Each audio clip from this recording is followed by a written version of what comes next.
Should Ryan Poles trade for an impact edge rusher, an impact 4-3 edge rusher? I don't know about that, but let's talk about it.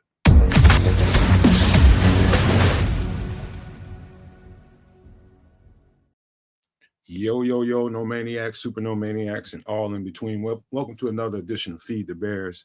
Excuse me for this thumbnail, man. I was busy the last 24 hours, man. I just had to throw something together to have a conversation about. And this is what I want to talk about is, what's going to happen here in a few days is Ryan Poles is going to descend on, and the coaches, scouts and all are going to descend on Indianapolis for the scouting combine. Well, they're going to take one last physical look at some of these guys they've already evaluated.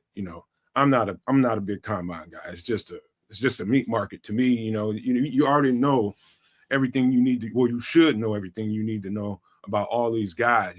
Before you get there. So it's just like, it's just really for the fans. For the most part, to me, it's not anything that I really get excited about. I'll watch it, in parts, but I just definitely it's not for me, because it's just it almost feels wrong to me, man, because people will get there and people will produce their shows, big networks to small networks like this one, and they'll come away with takes to, I hate it when I hear this guy's stock fell because of something that happened at the combine.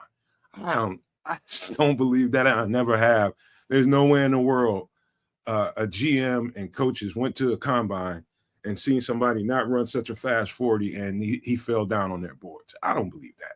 I believe they know how fast these guys are by looking at the tape, how strong they are by looking at how they work out and they're at school and all that kind of different stuff. It's all, to me, it's a bunch of BS, but it's not for me, But anyway, let's get into the topic, man. An impact 4-3 edge rusher. Let's be specific about what those types are, especially this is when I think the marriage and the unit between the GM and the coaches, I think this is when they make their money, because the really good GMs and coaches, those relationships, like the GM does nothing in a vacuum, nothing at all.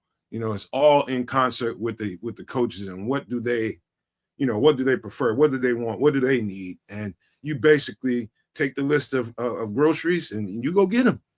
That's what Ryan Poles' role is to have them tell him exactly what they want. And we have Dennis Allen now, and he definitely has a type. Before we get into this entire conversation, let me remind people what his track record is by his type. It's not that complicated. He likes a. Give me a second while I pull up the graphic. Where is it? Let me see. Excuse me, I'm not prepared for this, I guess. Oh, here we go. This is Dennis Allen's type for his 4-3 hybrid scheme. He prefers to have, and I think this is the right kind of personnel to put on the team if you're Dennis Allen, man, and the type of concept that he runs. It's not all that different up front than what Flus was trying to do here. And that is try to win with 4. And how do you do that? You gotta have a different type of edge rusher. You gotta have a different type of edge rusher. But the main thing I think for these edge rushers is how well do you set the edge, how big and strong you are, which is why you see this graphic looking like it looks now. You got Cam Jordan, 6'4", 287 pounds, Carl Granderson, 6'5", 261, Chase Young, 6'5", 265. And this guy you see on the screen is JT Tuiamola, who goes at about 6'5", 265, 275, somewhere in that area. I think he played last year about 275. This year he came in about 10 pounds lighter for whatever reason. I have no idea, but I definitely liked him as a bigger edge rusher, and he is powerful, absolutely powerful, man. This guy, I've been watching him for 2 years. I wanted him to come out last year and was hoping that we get him. He is right there in that top echelon of exactly what Dennis Allen would want. JT Tuiamola is the prime example of how an edge rusher should look in Dennis Allen's defense, how he should be built, how he runs. The whole 9 yards. And we got a whole show coming up, and we've been doing shows on some of these players and profiling them and, kind of giving you an idea. There's no need for me to, just profile any edge rusher, man, because I like them. The truth is it's a waste of time for us as a fan base to, look at certain types of edge rushers. Some of those guys don't fit in what Dennis Allen wants to do. So to me, it's like a waste of an exercise. Now, is there an opportunity like later on in the draft, like real late 6th, 5th, 6th, 7th round, where he might go for a pass rusher specific, like an Antoine Powell-Ryland out of Virginia Tech? Yeah, he can go and, I think you can find yourself in a situation. Let me take this down. Ryan Poles can find himself in a situation where if he were to go down here and to Indianapolis and think about what he can do to add some picks, it might be to have to trade a player or so away to be able to add some picks for later on in the draft if you feel like you want to get a plethora of guys. And so if you want that speedy edge rusher that's just a pure edge rusher only, but not a 4-3 edge rusher that has to play all 3 downs, maybe 4, then you can get that guy later. But you got to know right off the top the type of edge rusher, impact edge rusher that they're going to target more times than not is going to be like this guy on the screen right here, JT Tuiamola, because that's what you got to have. You got to have a guy strong against the run, and it's really an attacking defense that's a collection of 4. And so you don't have to be this toolsy edge rusher that has 4 or 5 moves in his bag to win. No, you just got to get his power. In particular, he doesn't have to get tricky about none of it. He's just going to overpower most people and get to the quarterback. That's just how he's got a couple of tools in the bag, but he doesn't really have to use them. He just overwhelms people with sheer power. Just look at this guy from top to bottom. He is a power lord, straight out the top. But he's not the only one. There's other guys. You got Landon Jackson from from Arkansas. You got guys that all over this draft, and I don't think they need to reach. And I don't think, in my opinion, the really good GMs in this league, I'm thinking about Howie Roseman right off the top, and everybody thinks he's just this evil genius. And no, he's got a very simplistic game plan, very, very simplistic game plan, and that is to draft and develop. Simple, pimple, draft and develop. Now, Howie Roseman is an advantageous guy. He will see an opportunity to get a guy that can put them over the top, and he's done that. And so far, he's put two trophies in that building doing it. But his core mentality with the coaches that he has is to draft these guys, draft blue chip guys, and develop them. It's the same for any great team out there. I can't think of a team that's really gotten over the top with one impact edge rusher in a long time. I think about the last team I can think about that really did it was, I guess, I don't know, number 40 down in Buffalo. I forget his name right now, but that was a big time move, and that was expected to get them over the top. That didn't happen. And so I think this is where Ryan Poles really starts to cement himself as an impact GM.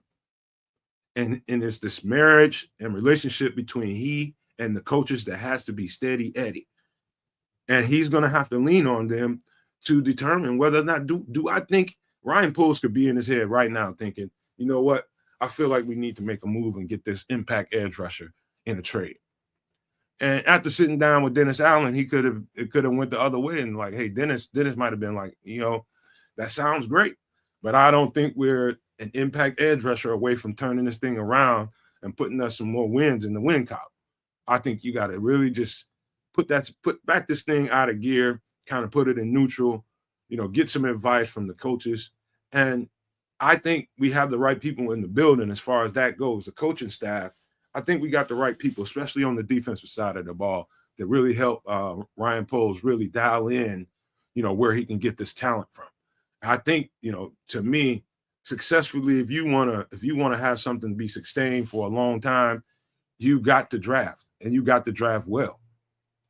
That's how you make your money. That's how you make teams successful and build this juggernaut that you're looking for. Thus far, Ryan Poles hasn't. I don't know that he's put a guy in the Pro Bowl somebody that he's drafted thus far. I think we got one Pro Bowler, and he's not a guy that Ryan Poles drafted. And so we got to do way better than what we've been doing, man. And I know this. Excuse me. The show we're going to do tonight has a few, maybe 2 or 3 edge rushers that definitely fit this bill. And we're going to talk about them tonight on All Eyes on Future Bears. So make sure you guys see that show at 8 p.m. Central tonight. But that's pretty much what I got to tell you. It's really me saying, I'm not trying to pull anybody back away from the ledge and say, this is how you need to be thinking. I'm saying that when I think about it in a vacuum, I just know that since I spend so much time, really breaking these guys down, I spend a lot of time looking at this film and breaking these dudes down, lots of it. And it's not a cumbersome thing to do for me. It's a labor of love. I love doing it, evaluating this talent. So I got a really good eye for who these guys are that can really help this team. I really do. And I can't wait to put these guys on display for you every week. And so tonight's going to be one of them nights, man. So you're gonna definitely want to see that, man. It's going to be some guys in there on that show that's going to be really surprising to you guys. And I'm pretty sure it's a bunch of them that really nobody's really talking about. And that's one of the things I pride myself on doing is finding guys that ain't being as a forefront of all these conversations out here. It's gonna be chock full of those football players in the show tonight. So don't forget to watch that. But before I get out of here, I want to make sure you guys, if you guys like this daily content and the stuff that we're putting together, and you want to see this channel grow, hit that subscribe button if you want to see it keep churning out, man. Because I'm gonna base what we do moving forward on how much support we get. If you can become a member, if you can afford $4.99 a month, that would be great. Just hit the join button on the YouTube page and help us out every month to pay some of these bills over there. We'd love to see more of that happen. But that's all I got for today. Don't forget, come holler at us tonight at 8 p.m. Central for the Prospect Show, All Eyes on Future Bears. But I got to leave you with these famous words. If you can think it and you can see it, there's no reason in the world why you cannot absolutely manifest it. Do not, and I repeat, do not be a prisoner of your own mind. But with that being said, I am